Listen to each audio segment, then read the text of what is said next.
Dobrodelni sklad Gimnazije Slovenj Gradec skrbi za dijake iz družin z denarno stisko.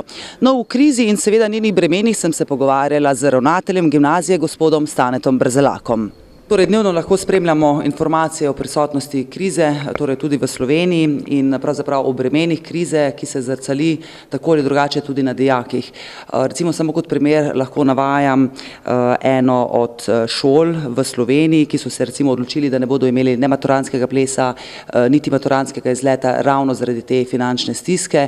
Pa me zanima torej, kako se vaša šola in ne nazadnje vi kot ravnatelj spopadate s krizo oziroma kako zelo je prisotna v slovenjgraški gimnaziji.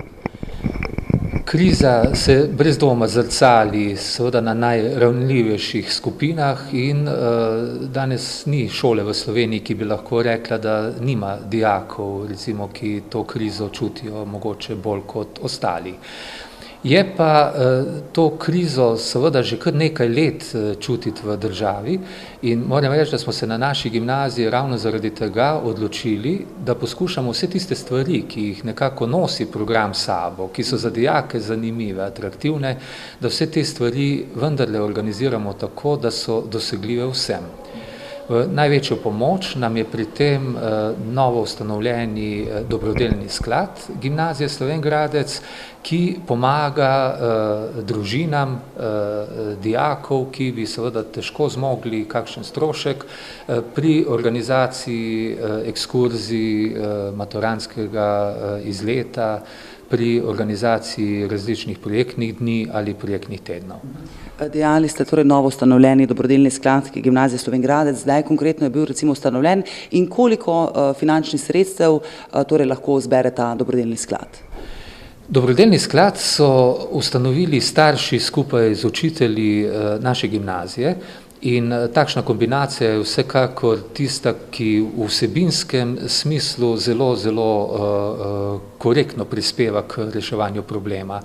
Denar zbiramo na različne načine, pomagajo nekateri starši preko donatorskih sredstev, največ pa ga zberemo z dobrodelnimi prireditvami, ki jih izvajajo naši gimnazijci in prostovoljne prispevke na teh prireditvah v celoti namenjamo v ta dobrodelni sklad.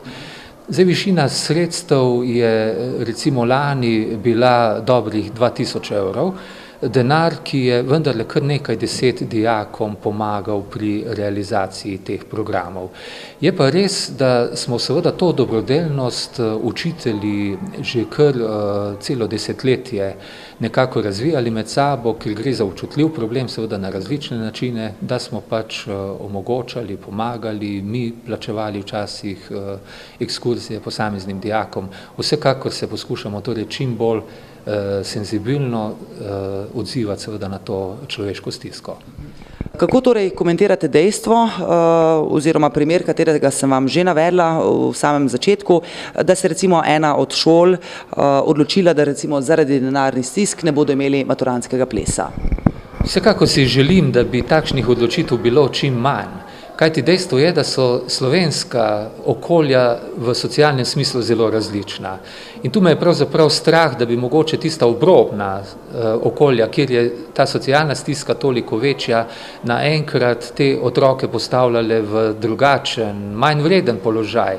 Kajti dejstvo je, da verjetno v nekih močnejših socialnih okoljih bodo vse te stvari ostale.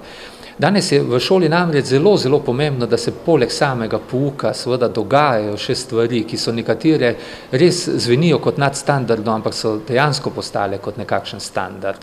In želim si, da bi torej uspeli najti načine, kako reševati ta standard in na tak način seveda zagotavljati dijakom enakovredne pogoje. V teh dneh torej pripravljate dva dobrodelna koncerta, katerega predvidevam, da torej ponovno organizira ta dobrodelni sklad Gimnazije Slovenj Gradec, pa bi prosila torej za par besed.